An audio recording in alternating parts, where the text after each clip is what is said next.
Welcome to the Torchlight Network. This is Dave Horwedel. The Torchlight Network is doing a series of interviews on business leaders and other professionals to find out what they are doing to successfully cope with COVID-19 and the resulting governmental regulations. Today on the show, we have Reuben Lowing. Reuben is a financial trainer.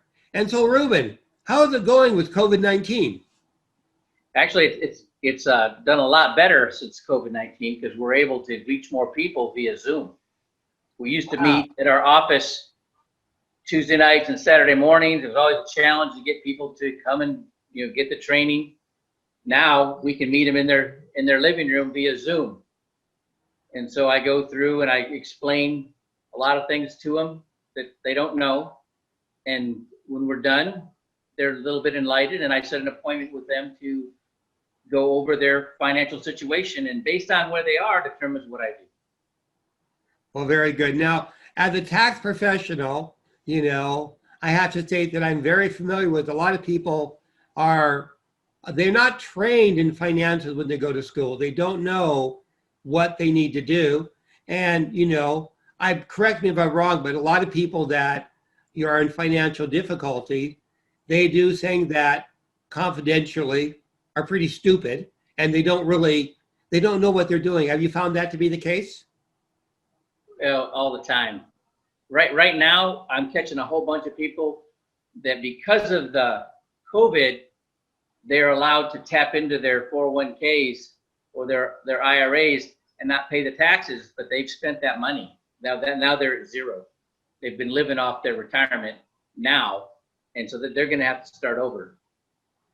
I got you. Yeah, it's interesting how, and the different things that people can do. A lot of them, maybe they could have borrowed some money and paid it back, paying the interest to themselves, but they didn't do it that way. So they wind up getting heavy penalties and stuff. So yeah, it's definitely something to be alert to. So so if somebody how does it work? Do people contact you because they're in a financial mess and you help them out? Usually it will be a referral, somebody that I've helped before or talked to, or I aggressively go after referrals.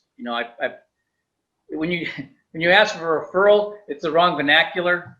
There's the guy's like, honey, is there a referral in the drawer? You have to put their mind where people are. You ask them, is there any family, friends, neighbors, your kids' friends, parents, people that you work with that may want to know this information or that I could help? And if they think of somebody, they'll tell you right now.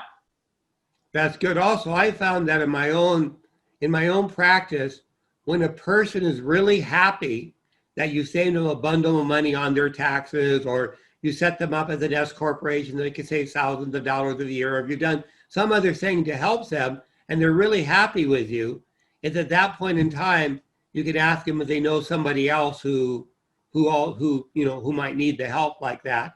And also, it's a good time to get a review, because you get reviews from people. If they're happy with you, they give you good reviews. That opens up a lot of lines for you. So I definitely had similar experiences that. So let's supposing somebody is watching this show and they go, I'm in a financial mess. I've been working. I live paycheck to paycheck. Don't got any reserves. Life is very stressful, or maybe they have whatever their situation is. But if a person in some grade in a financial mess, how would you help them? Well, the first thing I would do is I would get to them. We're doing everything via Zoom, and I would go through. We have what's called a financial needs analysis, but I've been doing this for years. After I did venture capital, I read every book you can get your hands on personal finance and debt management, master all these principles and strategies. And I entered an ad in the paper as a debt management consultant. I made more money for that company in San Diego, California than anybody had done for a year and a half, and they made me the manager. And they put me over all these people, way more sales experience than me.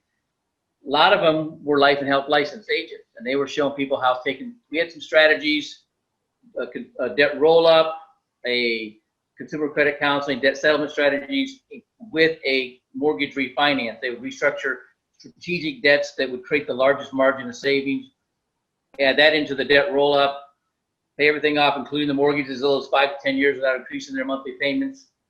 Okay, so I was used to sitting down with people and figuring out, where we could,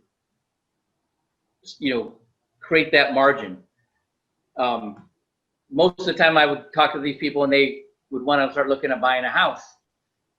The other guys would show them how to put their money in a tax advantage investment product. So at the same time they're paying down their debt, they're building a nest egg for retirement.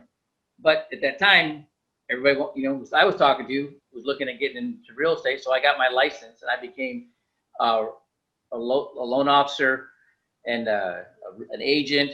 And then I got my broker's license. And most of my clients were people that I knew their finances intimately, because a lot of them couldn't get loans from anybody else. And I would help them clean it up, get their credit scores up, reduce their debt, start saving some money so they had the reserves so they qualify. But I knew they weren't going to make it to the promised land. And then I found this company and I saw what they were doing and it's taking them to the next level. And so I referred all of my past clients and they all got help. And I'm like, and so I saw, oh, there's some good money to be made in this. And so I'm somebody that will, a lot of times I'll see them sit down, they go through the finances, they see that people they're spending everything that they're making, and they just kind of stop talking and they just wait for the client to stop telling their story, and then they'll give them a card, they call me, and I don't do that. I'll roll up my sleeves and I'll work with them. And, I may have to work with quite a few of them and I won't make any money, but I'll get the referrals. I get that goodwill, and those referrals, I got the credibility coming in, and, I only need to do a few of those a month and I make pretty good money. Well, all right. So if a person was in a financial bind and they came to you, you could help them out, figure out how to get out of that. I'm very confident that I can help. What do you do if you have a guy who's, let's say he, got a wife, a couple kids, and his wife doesn't work for whatever reason, and he's making $30,000 a year, and I'm not going to be so brutal to put him in California, but he cannot on $2,500 a month. It's just he's never going to save anything. He's just going to be, and he's just going to be stressed out, for the rest of his life. Is there anything you could do to help him increase his income or anything like that? Well, if he's willing, I'll train him. I'll teach him, help him get his license, and train him to do what I do, and he can change his life pretty quickly. So they could come to you and you would train him how to do, financial training, how to do financial management, how to help people make things go. Now, I have an interesting perspective on this, because as a tax professional, my personal opinion, I say this to all my clients, they're working a W-2 job and they're making $40, $50, $60, $70,000 a year, maybe 100, 150, a couple, whatever they're making. I always recommend, you should take a look at what you're doing, and you should figure out if there's a way you can do on the side, you can start a small business, because there's a little trick to this in my view. If you can work, let's say you and your wife work 10 hours on the weekend and you make an extra $200 a week and you have a little tiny business. Well, that's $10,000 a year. Now, if you ever lose a W-2 or your regular jobs, right? $10,000 a year is not going to keep you alive, But on the other hand, it's way better than nothing. And if you're making $10,000 a year on the side and you work on increasing it, maybe you'll make it up to 15 or 20 or whatever. That's still not a lot of money. But when you come to retirement, if you have a business that's making $50,000 or $20,000, that's significant. And also, if you're making that extra money, that would give you the extra fund that you can do. You can make sure all your debts are paid down, and that would give you money to invest in other things. So I always recommend people do that. So if you have a way of a person, like, can people do what you do on a part-time basis or no? Yes, they can. So that would be a really We're one of the few companies will allow that. good, good. Okay, now that's great. So if a person's interested in either financial planning or they're interested in like to learn to get their own personally done, or they're interested in helping out other people in financial training so that they train people. And I'm really big on training because, you know, in taxes, they're just people get into so much trouble because they have no idea what they're doing. And if a person becomes trained, they're going to be able to do a lot better. So if they want to contact you, they can I can have your LinkedIn address here. Also, why don't you mention, can they call you up? Is that Yes, good? they can. Sure enough. All right, what's your phone number? 956-255-0061. Okay, so people can call you up and you'll sit down there and you'll review their finances. And I got from talking to you earlier, this is all no charge, and you'll help them out for free. And then, you know, if there's something that, you know, maybe it'll work out where they want to work for you, or they'll be, you know, they'll want to make investments with you or whatever, but that's a different, you know, you help them out and you figure if you help people, they're going to you're going to build your business. Is that kind of your strategy? That, yes. And, you know, we don't just work with people that are, you know, barely making it.